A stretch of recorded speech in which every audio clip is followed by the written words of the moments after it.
Okay, so let's pick back up with medieval Europe by discussing the Vikings.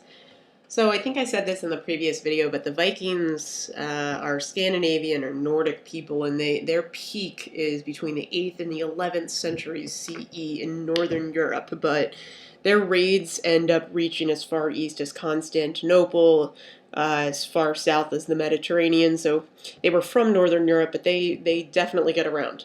They present one of the most important challenges to the Carolingian dynasty, as we already discussed. That's one of the reasons why they fall apart, is because Vikings kept leading raids on so many of the urban cities. But also, the Carolingian dynasty fell because of southern Muslims and Eastern European Magyars. I don't know if I said that, but there were outside invasions that were pressing upon the Carolingian dynasty, just in case I didn't mention that before. The Vikings start raiding northern France, and this still happens when Charlemagne was emperor, but it continues after he dies. And eventually, the Vikings, or Nordic people, start to extend their territory. And the increased population of Nordic people is caused by major agricultural development in Scandinavia, which was where they tended to live. But nonetheless, the raids were not necessarily, they were sometimes, but they were not major efforts at conquest. So the Vikings who led raids farther south and farther east and farther west, they weren't trying necessarily to establish new empires or colonies. Oftentimes they were gaining loot and they were going back to their settlements in Scandinavia. With that said, though, there were some instances where the Vikings established more permanent settlements farther south. So in any case, the age of the Vikings marks a period of conquest and search for wealth by raiding European lands. And one of the reasons why they were so successful was because of their shipbuilding knowledge. Their ships were equipped with both sails and oars. So because of that, they could just as easily navigate on rivers as they could on the open ocean, which is why they were able to go to so many places. The term Viking itself refers to a group of people from southern Norway who raided the British Isles, but eventually historians and just the general populace, we use the term Viking to describe a much larger group of Nordic seafarers. The Viking raids, they start as early as the 790s CE, and they tend to begin with raiding monasteries. So even though we tend to think that monks and nuns are taking vows of poverty and chastity, monasteries were still very wealthy places. They tended to be self-sufficient economies, they tended to have marketplaces, they had churches, lots of places to steal from, basically. So it may seem surprising on the offhand that the Vikings are targeting monasteries, but they were definitely benefiting from the feudal economy, so they had money. Anyway, the Vikings continue. So by the mid-9th century, they're moving farther south. They they plunder southern France by navigating through rivers in 844 CE, and that raid had about 150 ships. The following year, about 800 ships attacked the German city of Hamburg. And the same year, 700 ships plunder Paris. They sail down the Seine River to do that. And then in 994 CE, 100 ships attack London by going down the Thames River. And 3 different times in the 9th and 10th century, the Vikings also raided Constantinople. So I just realized I didn't have my pointer going, but yeah, their extent, right? They're London, Hamburg, Paris, they're all over the map. Constantinople, right? So this really shows us we can't underestimate the impact that the Vikings had on all of Europe during the medieval era.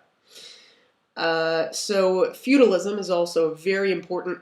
I mean, honestly, it's everything in one. It's social, it's economic, and it's political. And this is a huge institution that you should be familiar with for period 3 in AP World. AP Euro as well, by the way, in case you're doubling up. And good luck if that's what you're doing. Anyway, so under the feudal system, it's definitely a hierarchical system. So kings are at the top, and they pay nobles. We also call them lords. With land, and this gift of land is referred to as a fief, right? And a fief is also it's basically an estate. In exchange for that fief, Also, just by the way, the size of your estate or your fief determined how wealthy you were. In exchange for this land, the lords promised to fight for their king. So lords were also considered to be vassals. And what a vassal is a person who owed service to another person, right? So a vassal just means that you're in debt to someone for something, right? So basically anyone who's lower on this chain is a vassal to someone who's above, right? If lords had a lot of land, they in turn would hire their own vassals, right? So they would hire someone else who then owed them a debt. And the vassals to the lords were referred to as knights, right? So the job of the knight was to fight for their lord. So basically what you see, without being too repetitive and boring, is that feudalism is the system of obligations, right? Everyone technically stands to benefit from this system. Everyone gets some sort of protection or some sort of reward for working in the feudal system, right? And feudalism is prominent in Europe between the 800s and the 1200s CE. And don't forget that this is not the only place in the world that has feudalism in this era, right? We already discussed Japanese feudalism, so this is not something that's totally isolated in Europe, right?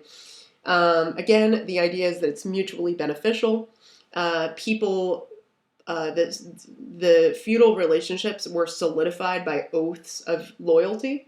So a lot of times especially if you were lower down in the feudal social ladder, you didn't necessarily read or write. In fact, you definitely didn't read or write if you were in these.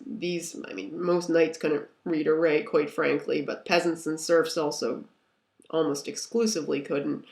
You would actually enter into an oath of loyalty instead of a written contract because a lot of people couldn't read or write. Feudalism was seen as beneficial to all parties, partly because the presence of knights cut down on losses that robbers and bandits would otherwise be committing excessively. It also provided equipment for fighters who could then hope to become knights, and they would get land in return for service for their lord. So there was something in it for people who became knights and became successful knights. And the king was able to control a ton of land, and he could give larger fiefdoms to lords who were more loyal to him. So basically, if you were of the nobility and you proved your loyalty to the king, you would benefit by getting more land. But of course, the ever-present complicated factor in this whole thing is that as we start to see more prominent monarchs arise, right, like Charlemagne, for example, we see that it is less likely for the nobles to want to be loyal to an increasingly powerful monarch. So that's where feudalism can be kind of precarious. But nonetheless, feudalism remains relatively intact throughout Europe for hundreds of years. Feudalism really doesn't start to decline in certain places until the 17th century, 18th century even. So it's the 17th century in England when feudalism starts to decline, the 18th century in France, and it's not until the 20th century that feudalism officially ends in Russia. So it's a very, very long-lasting system. Along with feudalism was a code of conduct called chivalry, which most of you have probably heard of before. There were many elements to chivalry, but I just wanted to sort of debunk a previous notion. A lot of people, when they tend to think about chivalry, they think about the relationship between men and women, right? One of the most common stereotypes of chivalry would be a man holding a door for a woman, right? But ultimately, chivalry wasn't really elevating women's status, but rather it was putting them on a pedestal, making it seem as though they were essentially helpless, and that the job of a knight would be to protect that woman, right? Hence the term damsel in distress. So I just want to stress that chivalry, by no means, even if women were treated well under the veil of protection of knights, it does not mean that women were superior in any way, right? The other element of chivalry that's important to realize is that there was a major religious component behind it. When you became a knight, you also pledged to protect your church, right? That's one of the reasons why so many knights go to fight in the Crusades, right? Because it's ultimately seen as part of their chivalry, right? Along with feudalism is the manorial system, which is essentially just a segment of feudalism. A manor is another word for a fief or an estate. So many vocabulary words. So this is a little image of a typical manor. A manor was a self-sufficient economy, right? So essentially, you would have everything that you needed within the manor. If you lived there, you really didn't have any reason to leave, right? You would have places to buy things, you would have places to worship, you would have your place to work, right? And of course, if you were lucky enough to be one of the lords, you had a pretty cozy shack to live in, right? In certain manors, people lived within the walls of the actual castle because they had better protection in case of a raid. It depended.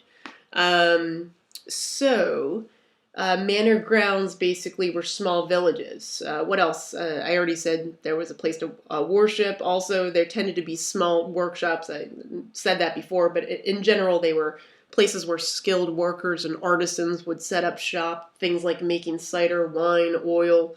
And then also peasants, serfs, would live within the manor. Serfs, it's important for us to realize, are not technically slaves because they get their reward, their payment per se, is the protection of their knights by living in the manor, right?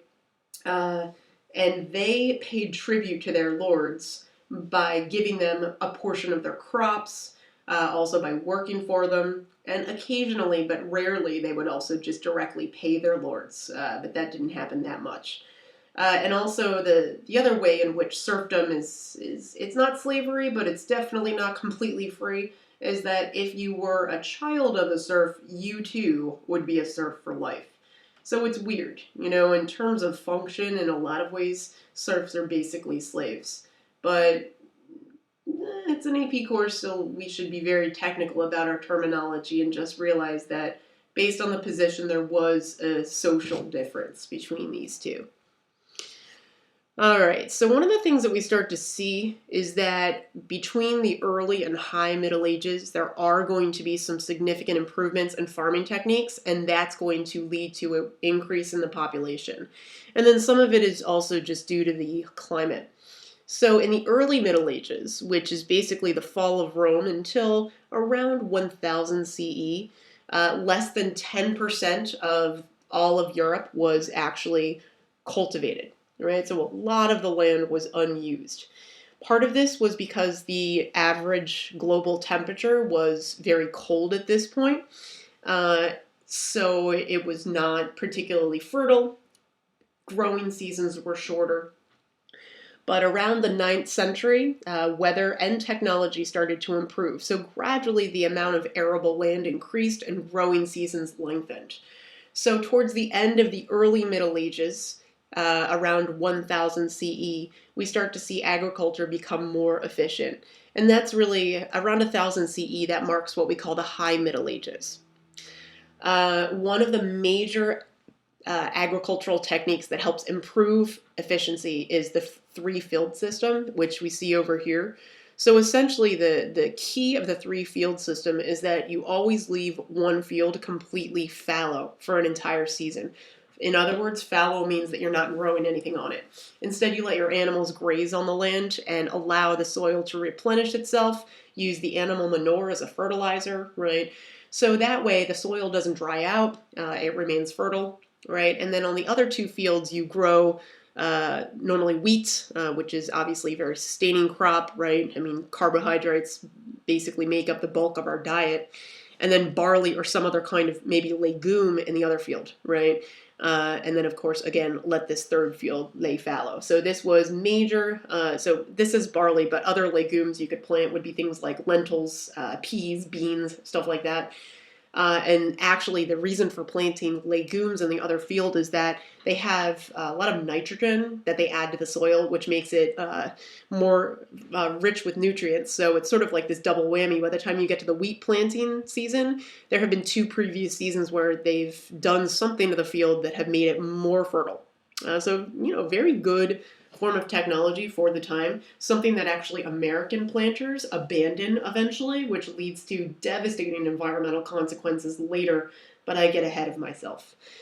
All right, so other technological developments, windmills are created during the High Middle Ages, which creates a new creates a new form of energy. Also, heavier plows are adapted. So the farther north you get, the quality of the soil changes. And so the plows that were used in southern Europe were not as conducive to working with soil north of the Alps, which was denser, much thicker with clay. And so by introducing a plow that was heavier, it was able to actually plow that soil more efficiently. Another invention was the horse collar, which was basically a way to yoke up a team of horses. And so previously, oxen tended to be used for plowing, and you really only could yoke up 2 oxen at a time. Whereas with a horse collar, you could yoke a huge team of horses, and that basically meant that you could go faster. They didn't tire out as easily, so you could plow much more land in less time. And of course, horses became more prominent once there was a greater trade network between East and West, because the horse came from East Asia. They came from the Mongols. And another thing that the Mongols brought to Western Europe was the stirrup, right? Just the thing you put your foot into when you're riding on a horse. And this made it much more efficient to ride horses because you could maneuver and control the horse much more easily. In terms of language, I always find this fascinating, but the language is evolving pretty dramatically during the medieval period. Almost all Western European languages either have German or Latin roots or a combination of the two, right? And over time, as Europe becomes decentralized, people start to speak in different dialects, right? So technically they have the same root, but the way that you speak changes. And eventually these dialects become so distinct that they essentially are different languages, right? And so these languages tend to be Germanic or Romance languages, which is Latin-based languages, right? Romance. I always used to think that Romance languages were like, oh, so romantic, right? You know, like French, ooh la la, mon petit chou, but actually it has nothing to do with the love form of romance. It means from Rome, right? So Romance languages are Latin languages. Anyway, sorry to put a damper on your previous notions of what a Romance language is, but if you're studying, you know, French, Spanish, Portuguese, you're not more romantic, you're just closer to Rome. Anyway, I digress.